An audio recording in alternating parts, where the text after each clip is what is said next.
ना, ठीक है ना। So now we start the class. Yes sir. कल हमने ओपन सर्किट और शॉर्ट सर्किट कैरेक्टरिस्टिक्स किया था ऑल्टरनेटर का, ठीक है ना। अब मैं आपको करवाऊंगा पैरेलल ऑपरेशन ऑफ ऑल्टरनेटर। देखिए, जो हमारे जो जनरेटिंग स्टेशन होता है ना, उसमें कई सारे के ऑल्टरनेटर्स या सिंक्रोनस मशीन लगी रहती है, ठीक है। तो उन मशीन्स को, जैसे ऑलरेडी 6 मशीनें लगी हुई हैं, अब देखिए इलेक्ट्रिकल लोड तो क्या है, कंटिन्यूसली बढ़ता जा रहा है, ओके। तो जब लोड बढ़ता जाएगा तो दूसरी मशीन जो नई कैपेसिटी की आएगी उसको पुरानी मशीन के साथ पैरेलल में ऑपरेशन करना पड़ेगा, उसको पैरेलल में जोड़ना पड़ेगा, जिसको हम बोलते हैं synchronisation of the two alternators, ये भी आप कह सकते हैं, या parallel operation of the alternators, ठीक है। तो एग्जाम में यदि क्वेश्चन आता है, दोनों तरह से आप उसको कर सकते हो, पैरेलल ऑपरेशन ऑफ ऑल्टरनेटर या सिंक्रोनाइजेशन ऑफ ऑल्टरनेटर। तो ऑल्टरनेटर को समानांतर क्रम में जोड़ने की प्रक्रिया को सिंक्रोनाइजेशन ऑफ ऑल्टरनेटर कहते हैं, ओके। और इसमें क्या क्या शर्तें जरूरी है, देखिए मशीन जो भी आ रही है उसमें क्या क्या शर्तें जरूरी है। पहली शर्त क्या है, आने वाली मशीन मीन्स जिस नई मशीन को हमको बस बार के साथ पैरेलल में जोड़ना है। बस बार क्या होती है, आपने सेकेंडरी ट्रेनिंग जिसने भी आरएससी में मिली होगी, तो कांस्टेंट वोल्टेज कांस्टेंट फ्रीक्वेंसी की जो कंडक्टर होते हैं, जिनके ऊपर वोल्टेज कांस्टेंट होता है, फ्रीक्वेंसी कांस्टेंट होती है, that is known as the bus bar. तो जिसके ऊपर जनरेटिंग स्टेशन से सप्लाई आ रही है, सबसे पहले जिन कंडक्टर्स के ऊपर, सब स्टेशन के ऊपर, उनको हम बस बार बोलते हैं। तो जो नई मशीन है, आने वाली मशीन है, उस मशीन का वोल्टेज बस बार वोल्टेज के समान होना चाहिए। सेकंड, आने वाली मशीन की फ्रीक्वेंसी बस बार फ्रीक्वेंसी के बराबर होनी चाहिए। और थर्ड जो है, ऋतिक मैं भी क्लास ले रहा हूँ थर्ड ईयर की, मैं थर्ड ईयर की क्लास ले रहा हूँ, अभी बाद में बात करना। और थर्ड जो है, आने वाले मशीन का फेज सीक्वेंस बस बार के फेज सीक्वेंस के समान या आइडेंटिकल होना चाहिए। सबसे इंपॉर्टेंट शर्त नंबर 3 है। पहली और दूसरी शर्त पे अगर छोटा मोटा सा वेरिएशन भी आ रहा है तो वो अकोमोडेट किया जा सकता है, लेकिन फेज सीक्वेंस जो है ना, that should be identical. Means जो बस बार का फेज सीक्वेंस है वो ही फेज सीक्वेंस आपका नई मशीन का होना चाहिए। अब दोनों का आरवाई भी है, आरवाई भी है, उससे भी काम नहीं चलेगा। क्लियर, ये ध्यान रखना है कि जब बस बार का आर फेज मैक्सिमम पे पहुंचे, उसी समय नई मशीन का आर फेज मैक्सिमम पे पहुंचना चाहिए, ठीक है। Otherwise high circulating current flow हो जाएगा, आपका पूरा सिस्टम कोलैप्स हो सकता है। तो दैट इज वेरी सिंपल। 3 है, वोल्टेज बराबर होना चाहिए, फ्रिक्वेंसी बराबर होना चाहिए, और फेज सीक्वेंस आइडेंटिकल होना चाहिए, नॉट बार, बराबर होना चाहिए। बराबर तो आर वाई भी है, लेकिन इसका आर मैक्सिमम में पहुंच रहा है, इसका आर बीच में लटका हुआ है, तो उससे क्या होगा, उससे आपका सर्कुलेटिंग करंट फ्लो होगा, या नहीं, ठीक है। अब उपरोक्त में से शर्त नंबर 3 जो है ना, का संतुष्ट होना अति आवश्यक है। शर्त नंबर 1 को वोल्टमीटर से चेक कर सकते हैं, वोल्टेज चेक कर लेंगे, दोनों को तरफ वोल्टमीटर लगा देंगे, बराबर वोल्टेज आ रहा है, स्विच को क्लोज कर देंगे। और फ्रीक्वेंसी के लिए हम क्या करेंगे, स्पीड को चेक कर लेंगे, तो स्पीड की सहायता से चेक किया जाता है। शर्त नंबर 1 को तो वोल्टमीटर की सहायता से, और शर्त नंबर 2 को, 2 व 3 को लैंप मेथड और स्ट्रोबोस्कोप विधि से हम याद कर सकते हैं, ठीक है। अब देखिए कैसे करते हैं इसको। शर्त नंबर, जो फ्रीक्वेंसी है ना, उसको हम स्पीड से कंट्रोल कर सकते हैं, इस सहायता से पूरा किया जा सकता है। यहाँ पर लैंप मेथड दर्शाया गया है, ये इसको गलती से मैंने काट दिया था किसी ने, ये डायग्राम सही है, मैंने राइट का निशान लगा रखा आपको, देखिए ये R dash Y dash B dash तो नई मशीन जो कि कनेक्ट करनी है अपने को, और आर वाई बी जो पुरानी जो मशीन है वो है। ऑल्टरनेटर लगा हुआ, 2 मशीन दिखा रखी है आपको, डायग्राम एकदम सही है, ये कटा हुआ नहीं है, बिल्कुल राइट है डायग्राम, ठीक है। तो आप जब बनाए ना नोट्स में से भी, तो लाइन मत खींच देना। देखिए अब इसमें ये बस बार है, आर वाई बी, आर ये है फेज है, वाई ये फेज है, बी ये फेज है, ठीक है। और इस बस बार पे ये आर फेज से आर फेज जोड़ रखा है, वाई फेज से वाई फेज जोड़ रखा है, और बी फेज से बी फेज जोड़ रखा है। हमारी ये वाली जो मशीन है ना, ये नई मशीन है, दैट इज नोन एज, जिसके जो फेजेस है उसको हमने किससे रिप्रेजेंट किया है, आर डैश, वाई डैश और बी डैश। अब लैंप कैसे लगा रखे थे, तीन लैंप है, L1, L2 और L3। ये स्विच है। जब हमारा सारी चीज़ें संतुष्ट हो जाएंगी तब हम स्विचेस को क्लोज कर देंगे, तो ये मशीनें इसके साथ, ये जो मशीन है R dash, Y dash, B dash, ये इसके साथ सिंक्रोनाइज हो जाएगी। लैंप कैसे जुड़े हुए देखिए, L1 तो जुड़ा हुआ है आर और आर डैश के बीच। L1 किसके बीच जुड़ा हुआ है, आर आर डैश के बीच। दिख रहा है आप लोगों को, शिवम दिख रहा है, आवाज आ रही नहीं आ रही मेरी?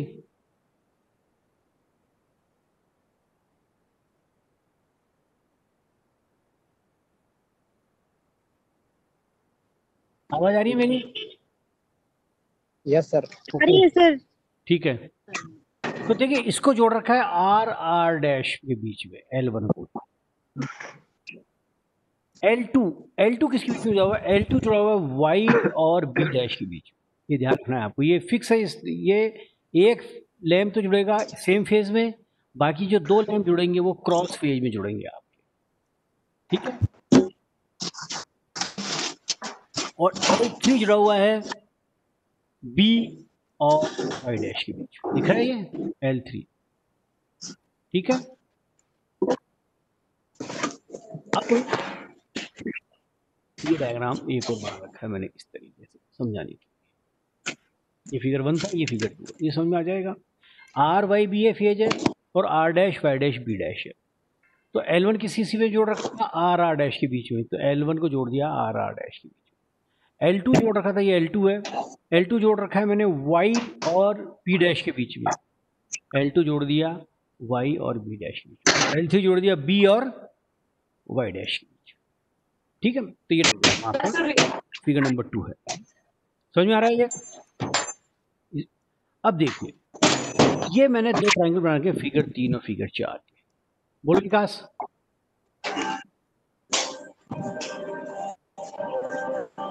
ये किसने गाने चला रखे हैं, क्यों शोर कर रहे हो? ये देखिए L1, L2, L3 और यहाँ पे भी L1, L2, L3 ट्रायंगल बना रखा है मैंने। तो अब ये अपने को देखना है बेसिकली क्या होगा। ये आपको एक क्लॉकवाइज दिखा रखा है, एंटी क्लॉक दिखा रखा है और ये क्लॉक दिखा रखा है। आगे मैं बताऊंगा क्या है। ये डायग्राम समझ में आ गया ना, इसमें कोई दिक्कत नहीं होनी चाहिए। अब जो ये जो लैंप है ना, ये जलते रहेंगे, बुझते रहेंगे, जलते रहेंगे, बुझते रहेंगे तीनों, क्योंकि वोल्टेज तो इनके ऊपर आ रहा है। और जब आर और आर डैश का वोल्टेज और सीक्वेंस बिल्कुल बराबर हो जाएंगी, उस स्थिति में L1 क्या होगा, कंप्लीटली डार्क हो जाएगा, बुझ जाएगा, क्योंकि दोनों तरफ का वोल्टेज बराबर होगा। तो ये L1 कंप्लीटली डार्क हो जाएगा और परमानेंटली डार्क रहेगा, क्योंकि जब जो नई मशीन है और पुरानी मशीन है दोनों सेम हो जाएंगी, तो ये तो L1 तो आपके परमानेंट डार्क हो जाएगा, जबकि ये दोनों क्रॉस फेज में जुड़े हुए हैं तो ये मीडियम ब्राइटनेस के ऊपर चलेंगे, दोनों कंटिन्यूसली वही सीक्वेंस रहेगी। अदरवाइज क्या होगा, अगर जब तक फेज सीक्वेंस सेट नहीं होगी तब तक ये L1, L2, L3 कोई जलता रहेगा, कोई बुझता रहेगा, कोई जलता रहेगा, बुझता रहेगा, ऐसे चलते रहेंगे। तो इसको सेट करने के लिए क्या करेंगे, हम स्पीड चेंज करेंगे। अब देखिए ये बता रखा है, ये वही डायग्राम है, ये जो डायग्राम है ना, इसी डायग्राम को बना रखा है थोड़ा सा चेंज करके। आर आर डैश के बीच में L1, वाई बी डैश के बीच में L2 और बी वाई डैश के बीच में L3। इसमें देखिए ध्यान से आगे देखिए कि ये जो डैश जो ना नई मशीन का आर डैश, वाई डैश और बी डैश, ये एक बार तो इसके लेफ्ट में बना रखा है और यहाँ इसके राइट में बना रखा है फिगर नंबर 6 में।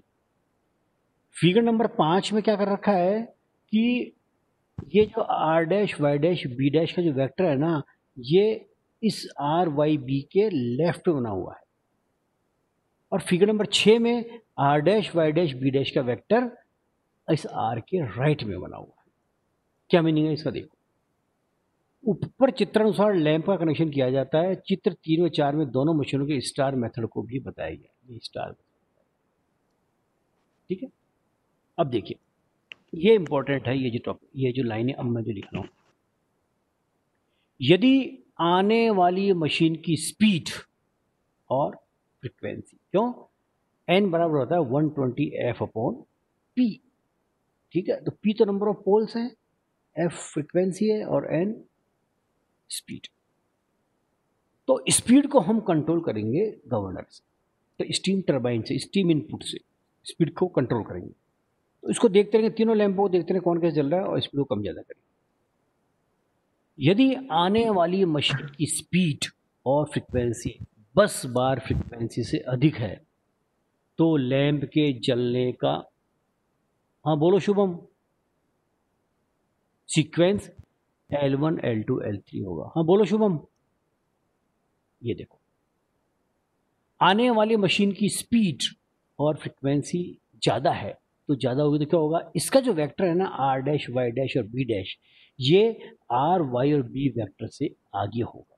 तो इंजीनियरिंग के अंदर आगे का मतलब क्या होता है, वेक्टर एंटी क्लॉकवाइज दिशा, ठीक है। तो वो होगा आगे की तरफ, आ रहा है समझ में। तो वो वेक्टर आगे की दिशा में होगा तो एंटी क्लॉकवाइज डायरेक्शन में। जब एंटी क्लॉकवाइज डायरेक्शन में होगा तो लैंप के जलने का जो सीक्वेंस होगा ना वो L1 L2 L3 होगा। मतलब पहले L1 ब्राइट होगा, फिर L2 ब्राइट होगा, फिर L3 ब्राइट होगा, इस तरह से। समझ में आ रहा है ये, L1 L2 anti clockwise direction में चलेंगे, क्योंकि इस स्थिति में vector R dash Y dash B dash vector R Y Y की तुलना में अधिक गति से एंटी क्लॉकवाइज दिशा में घूमेगा, क्योंकि आगे है वेक्टर उसका। आगे का मतलब एंटी क्लॉकवाइज डायरेक्शन, हमारी पॉजिटिव डायरेक्शन मानी गई है इंजीनियरिंग के अंदर। तो लैंप के जलने का जो सीक्वेंस होगा वो क्या होगा, L1 L2 L3, this is the sequence of glowing of the lamp. तो इसी प्रकार से यदि आने वाली मशीन की आवृत्ति और स्पीड 10 बार फ्रीक्वेंसी से कम है तो vector R dash Y dash B dash R Y B की तुलना में कम स्पीड से घूमेगा, तो पीछे चलेगा। ये कम स्पीड हो गई इसकी, R Y B आगे रहेगा और R dash Y dash B dash पीछे रहेगा, क्लॉकवाइज डायरेक्शन में होगा।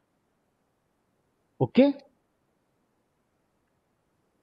की तुलना में कम स्पीड से घूमेगा था, उस स्थिति में लैंप्स के जलने का क्रम L1 L3 L2 होगा। ये L1 क्लॉकवाइज डायरेक्शन में चलेंगे ना, तो L1 L3 L2 होगा।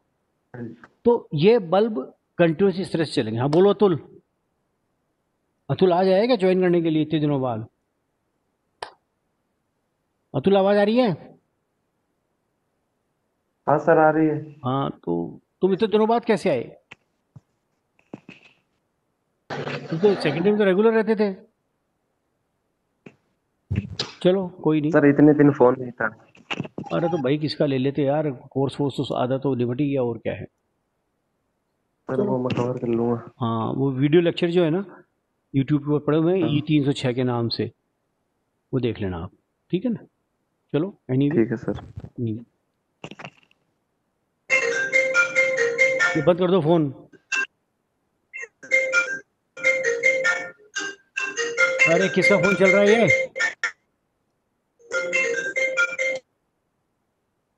तो उस स्थिति में लैंप के जलने का क्रम L1 L3 L2 होगा। अब यदि L1, अब ये देखो कम जल रहे बुझ रहे जल रहे बुझ रहे, हम क्या करेंगे, स्पीड को टरबाइन की सहायता से एडजस्ट करेंगे स्पीड को। और जब L1 हमेशा के लिए डार्क हो जाता है, जरा सी देर के लिए डार्क होता है, उस समय नहीं रोकेंगे हम। जब परमानेंटली डार्क हो गया, हमेशा के लिए डार्क हो जाता है, इसका तात्पर्य यह है कि फेज R तथा R डैश आइडेंटिकल हो गए। इस डायग्राम को देखो, ये परमानेंटली डार्क हो गया, इसका मतलब R और R डैश बिल्कुल एक साथ चल रहे हैं। तो यहाँ का और यहाँ का जो वोल्टेज है, इन दोनों पॉइंट का वोल्टेज बिल्कुल समान हो गया। वोल्टेज समान हो गया तो पोटेंशियल डिफरेंस जो है वो L1 के ऊपर क्या हो जाएगा, 0। तो ये बल्ब जलना बंद हो जाएगा, परमानेंटली बंद हो जाएगा, ठीक है। तो ये जब L1 परमानेंटली जलना बंद हो गया, L2 और L3 तो जलते रहेंगे। इसका मतलब R R डैश जो है वो दोनों फेज आइडेंटिकल हो गए, ठीक है। जब R R डैश आइडेंटिकल हो गए तो Y Y डैश और B B डैश भी ऑटोमेटिकली आइडेंटिकल हो जाएंगे। अपने को इसमें फिर ज़्यादा कुछ एक्सरसाइज करनी जरूरत नहीं है। तब एक बार परमानेंटली डार्क हो गया L1, इसका तात्पर्य यह है कि फेजर R तथा R डैश आइडेंटिकल हो गए। इस स्थिति में Y डैश व B डैश भी आइडेंटिकल होंगे। चित्र 3 के अनुसार तीनों स्विच बंद करके नई मशीन को बस बार से जोड़ दिया जाता है। ये तीनों मशीन स्विच ऑफ क्लोज कर देंगे वो, ये तीनों। ये बेसिकली तो सर्किट ब्रेकर होते हैं, पढ़ने में आप पढ़ेंगे सर्किट ब्रेकर, नॉर्मल स्विच नहीं होते हैं ये। तो इनको हम क्लोज कर देंगे। क्लोज करते क्या होगा, अब ये जो मशीन है नई वाली मशीन, ये बस बार के साथ जुड़ जाएगी सही तरीके से। अब ये भी लोड को शेयर करना चालू कर देगी, जो लोड हमारा बढ़ा हुआ है। ओके, अनुसार तीनों स्विच बंद करके नई मशीन को बस बार से जोड़ दिया जाता है। इस विधि को one dark two lamp method भी कहते हैं, क्योंकि इस मेथड के अंदर क्या होता है, एक लैंप परमानेंटली डार्क रहता है और दो ब्राइट रहते हैं, इसलिए इसको one dark two bright lamp method भी कहते हैं। समझ में आ गए? तो आपको मेन जो इसके अंदर फोकस है वो इन डायग्राम्स में देना है। एक पहला नंबर का डायग्राम, फिर दूसरा, तीसरा, चौथा और फिर पांचवा, छठा। ये जो तीसरा, चौथा और पांचवा, छठा है, ये एक के नीचे एक बना देना आप, जैसे इका बने हुए ना, ये तीन के नीचे ये और चार के नीचे ये। तो ये जब मशीन की स्पीड ज़्यादा होगी, नई मशीन की बात कर रहा हूँ मैं, उस स्थिति में उसका जो वेक्टर वो आगे चलेगा, आर डैश, वाई डैश और बी डैश, तो क्लॉकवाइज डायरेक्शन में चलेगा। तो clockwise direction, sorry anti clock चलेगा, क्योंकि आगे है ना वो, तो उसका वेक्टर एंटी क्लॉकवाइज डायरेक्शन में घूमेगा, रहेगा आगे। ये लैंप का जलने का जो रोटेशन होएगा वो भी एंटी क्लॉकवाइज डायरेक्शन में होगा। पहले L1 जलेगा, फिर L2 जलेगा, फिर L3 जलेगा। और अगर नई मशीन की स्पीड कम है तो पहले L1 जलेगा, फिर L3 जलेगा और फिर L2 जलेगा। ठीक है, आगे समझ में? Any doubt? तो this is the parallel operation of the alternator. इसमें आपको कुछ पूछना हो तो पूछिए मेरे से पहले। बोलो शुभम। हेलो हाँ बोलो। सर, ये जो लैंप जलेंगे इनको सप्लाई पहले वाली मोटर से मिलेगी क्या? मोटर नहीं, जनरेटर है भाई, पहली बात तो। हाँ, जनरेटर से, सॉरी। हाँ, तो सप्लाई तो मिली नहीं ना, पहली दूसरी क्या करिए, बस बार से जोड़ रखा है ना। देखो ये L1 को देखो आप, पहले डायग्राम के ऊपर, मैंने स्क्रीन के ऊपर आ गया। L1 किस किस में जुड़ा हुआ है? L1 किस किस में जुड़ा हुआ है? R डैश के बीच में। तो ये सेकंड वाली मशीन भी चल तो रही है ना, दोनों मशीनें चल रही हैं। बस ये वाली मशीन जो R dash, Y dash, B dash जो नई मशीन है ना, ये बस बार से जुड़ी हुई नहीं है, वोल्टेज तो प्रोड्यूस कर ही रही है। अच्छा, तो L1 को, L2 को, L3 को दोनों मशीनों से सप्लाई मिलेगी। ठीक है ना, मशीनें दोनों चल रही हैं, दोनों वोल्टेज प्रोड्यूस कर रही हैं। फर्क इतना सा है, आर वाई जी जो पुरानी मशीन है वो तो बस बार से जुड़ी हुई है, लेकिन ये अभी बस बार से जुड़ी हुई नहीं है। ये अभी इस पर स्विच लगे हुए नहीं, देखिए स्विच लगे हुए, तो बस बार से जुड़ी हुई नहीं है ये मशीन अभी तक। ठीक है ना? तो जब बस बार से कब जुड़ेंगे? जब L1 परमानेंटली डार्क हो जाएगा। L1 परमानेंटली डार्क हो गया, इसका मतलब R और R डैश का जो वेक्टर है या जो वोल्टेज है बिल्कुल आइडेंटिकल हो गया। फेज में और मैग्नीट्यूड में, दोनों में वोल्टेज का मान बराबर है, तो दोनों तरफ, इसके दोनों तरफ पोटेंशियल डिफरेंस 0 होगा, तो बल्ब नहीं चलेगा, परमानेंटली डार्क हो जाएगा। ठीक है? हाँ, और कुछ पूछना है? सर। और किसी को कुछ पूछना है? किसी को कुछ पूछना है क्या भैया, या बंद करें क्लास? अब केवल इस वाले चैप्टर के अंदर एक टॉपिक बचा है, लास्ट वाला जो टॉपिक है इसके अंदर, effect of prime move power and steam input on the performance of the alternator, ये बचा हुआ है केवल। ठीक है? तो थोड़ा यार आप लोग है ना फेजर डायग्राम में कॉन्सेप्ट क्लियर करके आना, क्योंकि ये टोटली फेजर डायग्राम के ऊपर ही डिपेंड करेगा सारा का सारा। समझ में भी उससे आएगा, और कोई कहानी चाहे कितनी बड़ी लिख दो कुछ समझ में नहीं आएगा, क्योंकि कई सारे के पैरामीटर्स कम हो रहा है, कोई ज़्यादा हो रहा है, कोई क्या हो रहा है। तो आप है ना थोड़ा सा केवीए ट्राइंगल जो होता है ना, सेकेंडरी में आपने पढ़ा होगा इसी सर्किट्स के अंदर, 1 किलोवाट होता है, एक तरफ किलोवाट होता है नीचे बेस पे, और उसका परपेंडिकुलर होता है वो KVAR होता है, और उसका जो डायगोनल जो होता है वो KVA होता है। तो that is known as the KVA triangle. इसको पढ़ के आना। तो पावर फैक्टर क्या होता है, किस किस के बीच में जो एंगल होता है वो पावर फैक्टर एंगल होता है, तो ये मैं आपको कल बताऊंगा। और थोड़ा सा फेजर डायग्राम के कॉन्सेप्ट्स को आप लेके ध्यान से बताना चलना, so we can do it very easily. So hopefully भी आपके समझ में आ गया होगा। पैरेलल ऑपरेशन इंपॉर्टेंट है, ठीक है ना। तो इसमें ये 3 शर्तें हैं। तो ऑब्जेक्टिव टाइप का क्वेश्चन क्या बनता है कि पैरेलल ऑपरेशन के लिए निम्न में से किस शर्त का आवश्यक रूप से पालन होना जरूरी है। तो इसमें तीसरा नंबर का जो पॉइंट है ना, ये आने वाली मशीन का फेज सीक्वेंस बस बार के फेज सीक्वेंस के बराबर होना चाहिए। ये सबसे इंपॉर्टेंट पॉइंट ये है। पहले में और दूसरे में वोल्टेज और फ्रिक्वेंसी के अंदर थोड़ा सा बदलाव भी यदि है तो चल जाएगा, कोई विशेष बात नहीं है। इन फेज सीक्वेंस से आइडेंटिकल होना चाहिए, ठीक है ना। ओके, अब आप इसको मैं यूट्यूब पे डाल देता हूँ इसको मैं, तो आप इसको यूट्यूब से भी आप इसको देख लीजिए। नोट्स मैंने व्हाट्सएप के ऊपर पहले ही शेयर कर दिए थे। मैं आप सबसे फिर रिक्वेस्ट कर रहा हूँ कि क्लास को ज्वाइन करने से पहले आप नोट्स को एक बार देख के आएंगे तो आपकी चीज़ें काफ़ी सारी आसानी से हो जाएंगी। क्योंकि जो हम फिजिकल क्लास लेते हैं उसमें तो पॉसिबल नहीं हो पाता है ये, लेकिन ऑनलाइन क्लास के अंदर इट इज़ वेरी इम्पोर्टेंट कि जो आपको नोट्स मैंने डाल दिए हैं उनको आप पहले से पढ़ के आए, जिससे आपको क्लास के अंदर समझ में आसानी से आ जाएगी चीज़। ठीक है, बंद करें क्लास।